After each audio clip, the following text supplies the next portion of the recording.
Good afternoon, everybody. Welcome, and I can assure you the audio is just as good as the video on our latest piece of creative advertising promoting the industry here in New South Wales.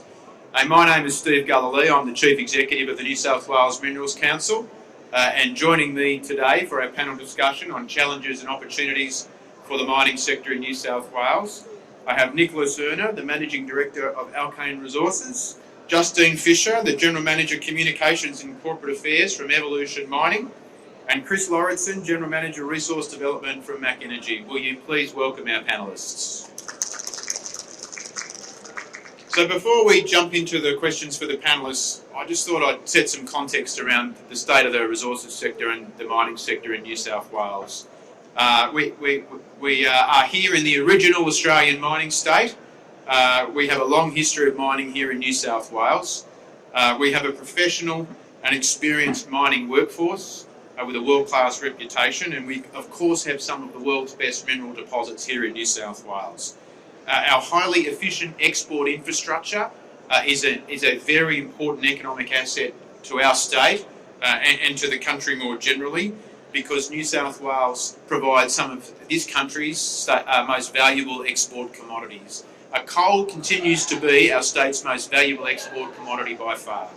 And gold and copper are the second and third most valuable exports by value that our state exports around the world. So the resources sector is important to New South Wales, and we have a generally supportive government policy approach in relation to the resources sector broadly.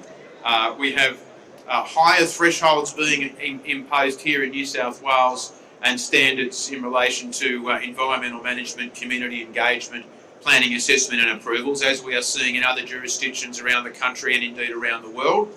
And while we have had some hiccups over the years, like others as well, most projects in New South Wales eventually do get approved.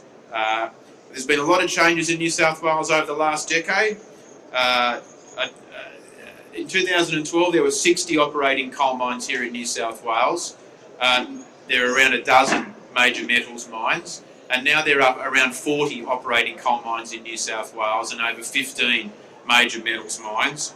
Over the last, but the volume of production from those from the 40 coal mines has increased over and above the 60 that we had previously due to increased production.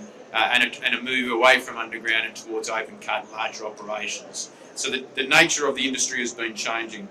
Over the last 5 years in New South Wales, we've had 20 mining projects approved, 8 metals projects, 4 of which were for new mines, and of the 12 coal-related mining project approvals, almost all were for extensions or modifications of our existing coal mining projects. And looking ahead, we have 15 different metals mining projects in the planning system at various stages right now, including potentially up to 8 new critical minerals and metals mines. We have around 18 coal mining projects in the planning assessment process right now. Almost all of them are for extensions and modifications of our existing coal mining operations. So the nature of the industry is changing as we look to the future. And there are many challenges and opportunities as part of that process, and that's where I want to bring our panellists in. So I thought we should first look at that approvals process, given some of the data and some of the historic record that I've spoken about, and those opportunities that we do have here in New South Wales in the planning assessment system right now for those new metals and minerals mines, and for applications to extend the life of our very important coal mining sector for the next few decades or more. So I'll start with the metals sector in particular and bring Nick Erner in. Nick, you've worked extensively in senior roles in the metals sector here in New South Wales, and you continue to be heavily involved across metals and critical minerals. How prospective is New South Wales for metals and critical minerals, and how do you see the sector in New South Wales developing those resources into the future? Thanks, Stephen, and hello everyone. New South Wales is very prospective. And I talk a lot from Alkane. We've got a history of nearly 50 years exploring in the state. But if you look at our discoveries, we've got the Tomingley gold mine that we developed. We've got large copper gold resource at Boda, which is like Cadia. And then from that, we've seen a whole range of similar people, Peel, Magmatic, Aeris, Evolution have other exploration projects that occur. And so all of these companies are looking for gold, copper, critical minerals, and we're seeing excellent results. So if we look at the number of new companies that have formed or have come into New South Wales, it's really quite high. It's much more than people would realise because it occurs in the Central West and it's not controversial, right?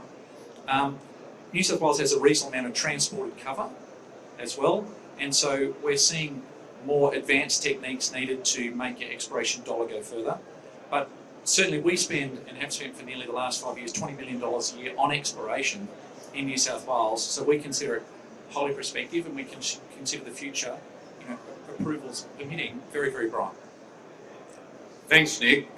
Justine, you've also worked extensively in the metals sector in a range of senior roles, and you also have worked in the coal industry in past roles as well.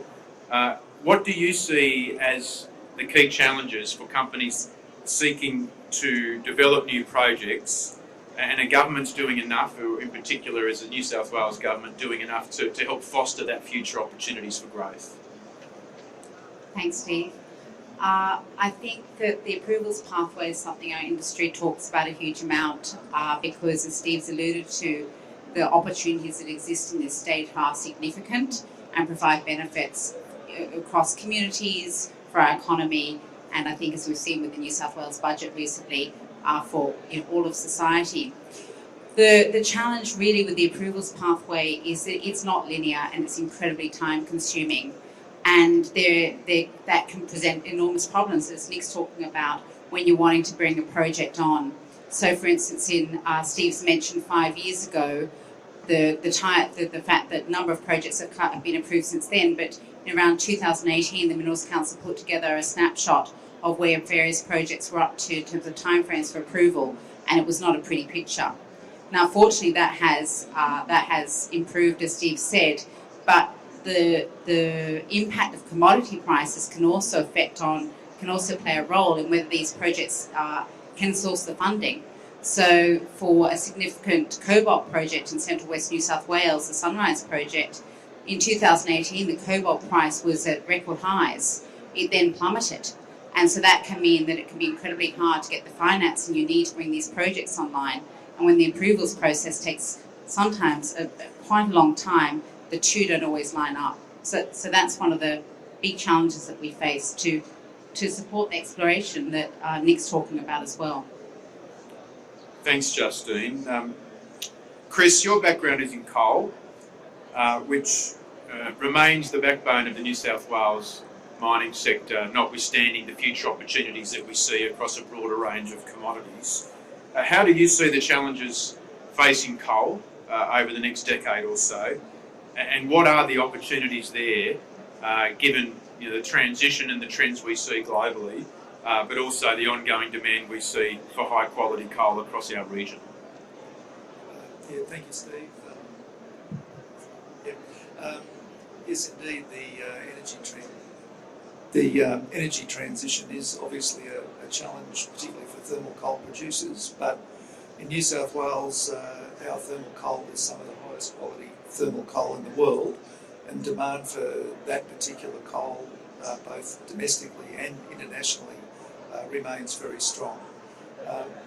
Also, recently we've seen the New South Wales government increase royalties. They did that in consultation with the industry, and now the coal industry and the mining industry in general is making a much bigger contribution to state revenue than ever before.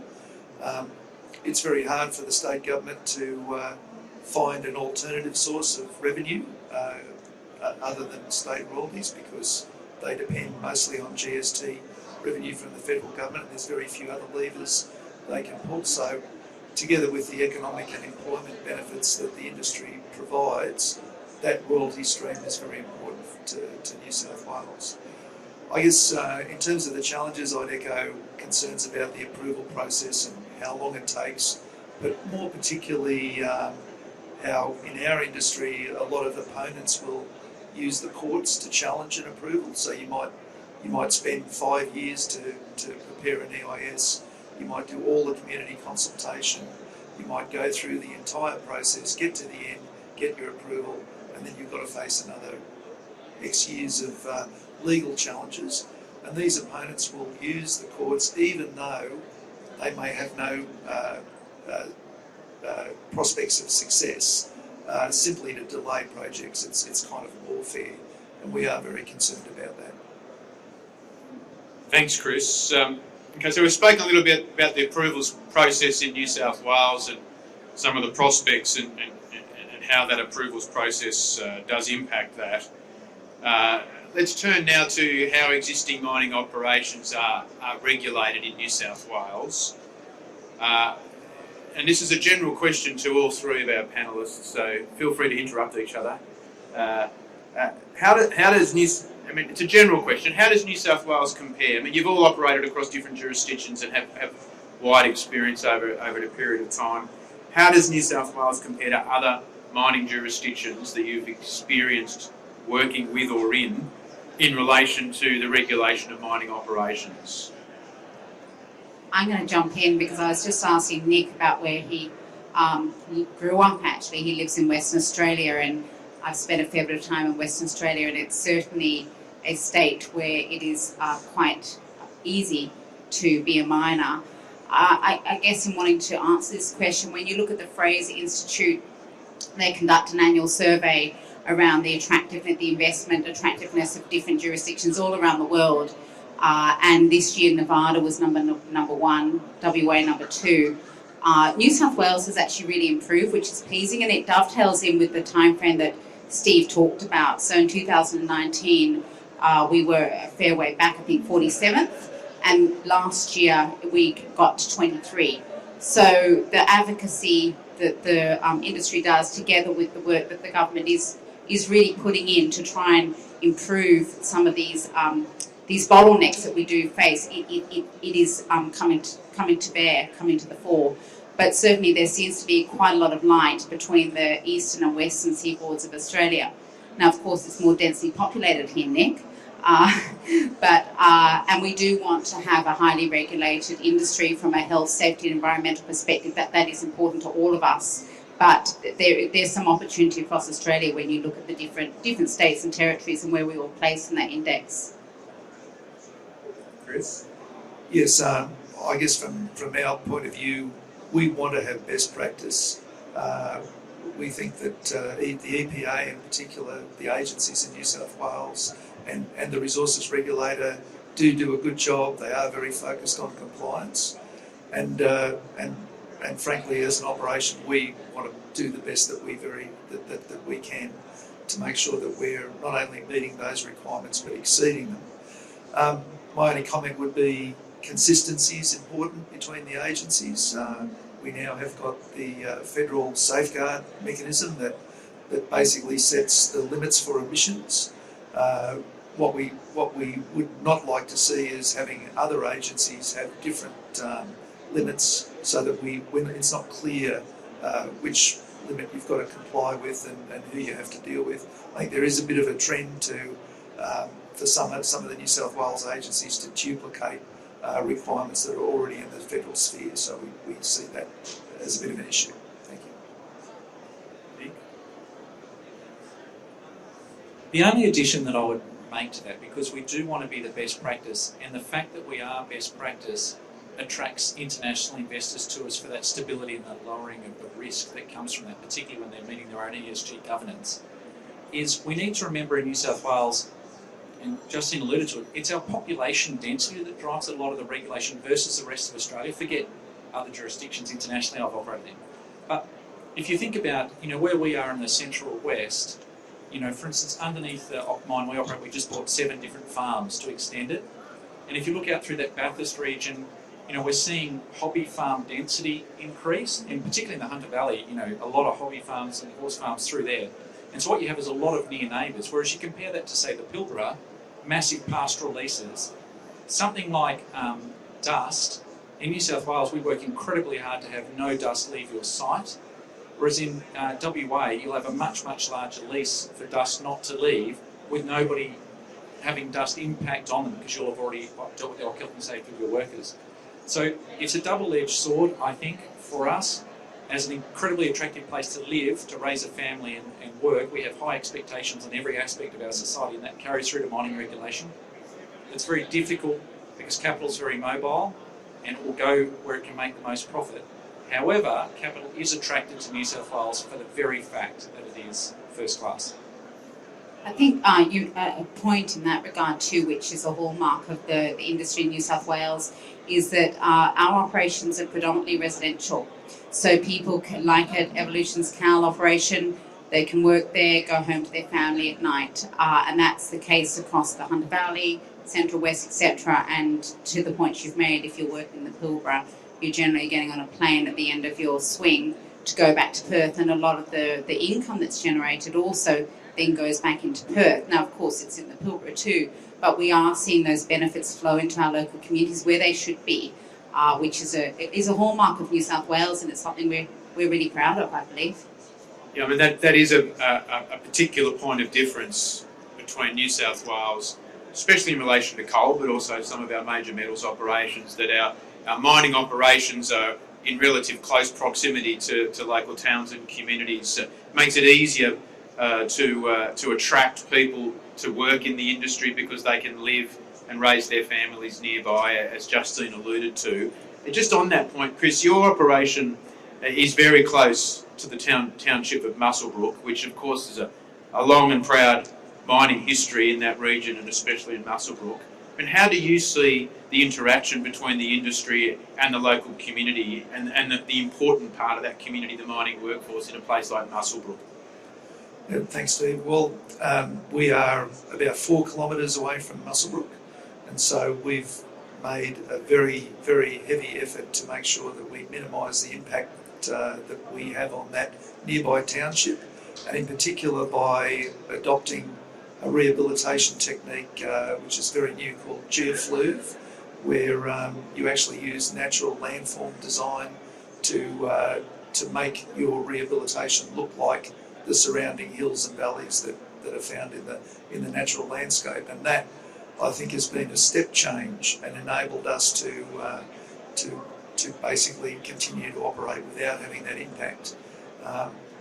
During our environmental impact process, we got, I think, 700 supporting submissions on our EIS, mostly from the local community, particularly Muswellbrook.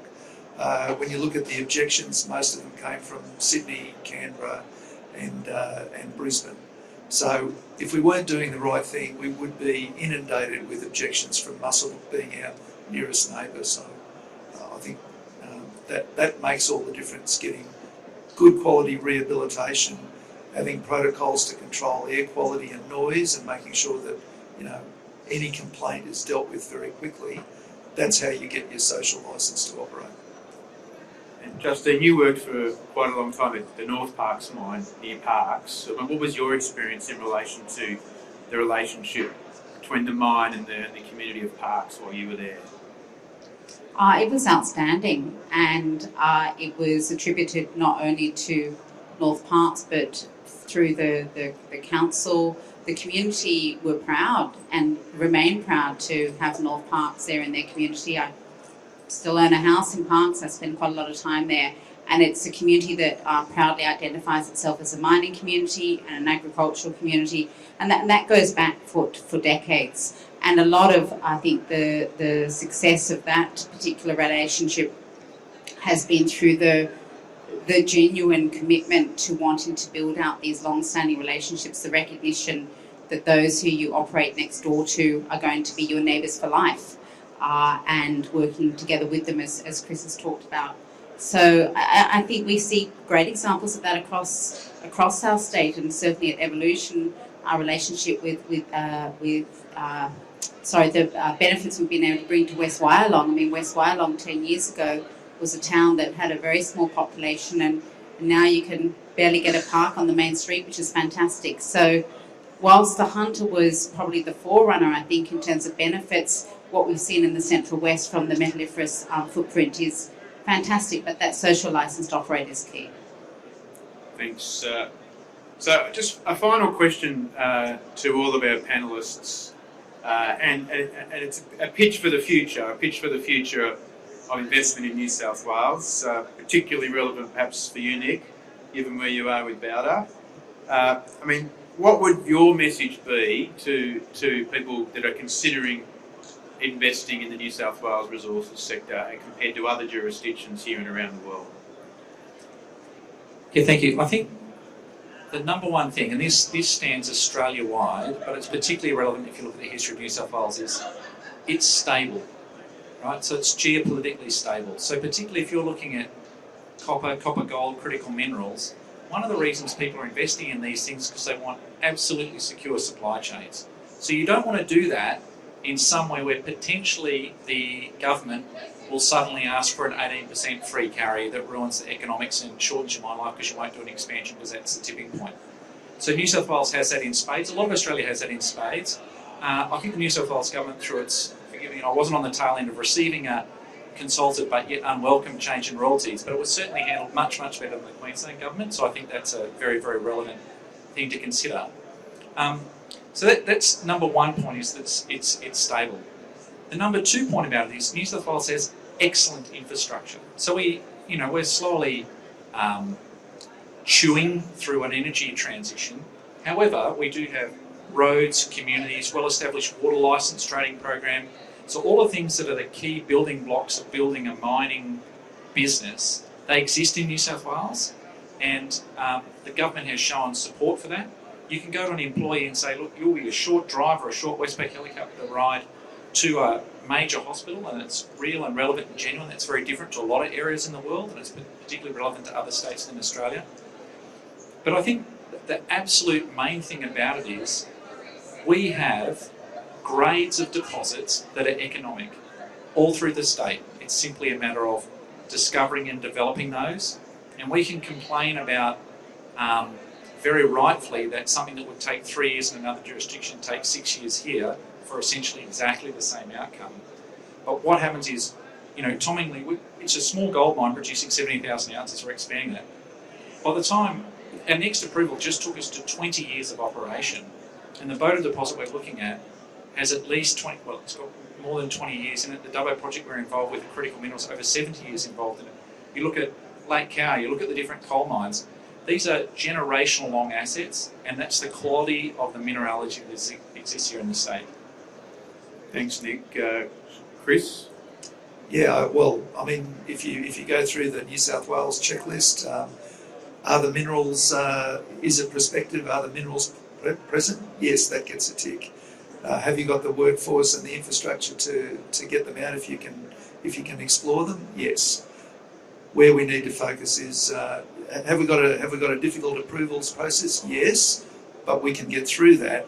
What we need to be able to do is to have that security with our approvals so that we can attract the investment. And Justine, finally. I think the prospectivity, the mine life is something. When Evolution acquired Cal from Barrick in 2015, the mine life was out to 2024. Today, the mine life for Cal stands at 2040, and in addition to being open cut, it's also underground. So Nick makes a very salient point about the length and breadth of the potential benefits of the investment. Probably a challenge for us, but it's not unique, is certainly the skilled labour, and whether there's opportunities for more to be done in that space that we're all struggling to. I mean, we can't get an electrician to come to our house, let alone find a sparky to work underground. So, but that's not a challenge that's unique to New South Wales, and I just don't think we can vault it as the premier destination for investment. Try and learn from others. So we have the Minerals Council, and one of the great benefits of being part of the Minerals Council is we do, as an industry, all share and we learn from each other and we collaborate, and that's hugely beneficial. So that would probably be my advice, is if you're considering investing in New South Wales, seek to learn from those who are already doing so, operational or exploration. Thank you. Well, I think that's all we've got time for this afternoon. I hope we've given you a bit of a snapshot of the state of the industry in New South Wales and some of the challenges and opportunities that we have here. I'm very excited about the future for the resources, and particularly the mining sector in New South Wales. We have our historic traditional strengths in areas like coal mining, and that'll continue for some time to come. We've got a very solid base and a long history in gold and copper and other metals mining operations as well. And we have some very exciting future prospects in that metals and critical minerals space into the future. Sure, we've got some challenges, which jurisdiction doesn't? But we certainly have a world-class industry and a fantastic reputation around the world, and it's something that we're very excited about building on. So if you're interested in finding out more about what we can do here in New South Wales, come and talk to us at the Minerals Council or speak to the people of the New South Wales Government, and they'll be able to help you too. Could you please join me in thanking our panel, Nicholas Erner, Justine Fisher and Chris Lauritzen. And thank you for attending.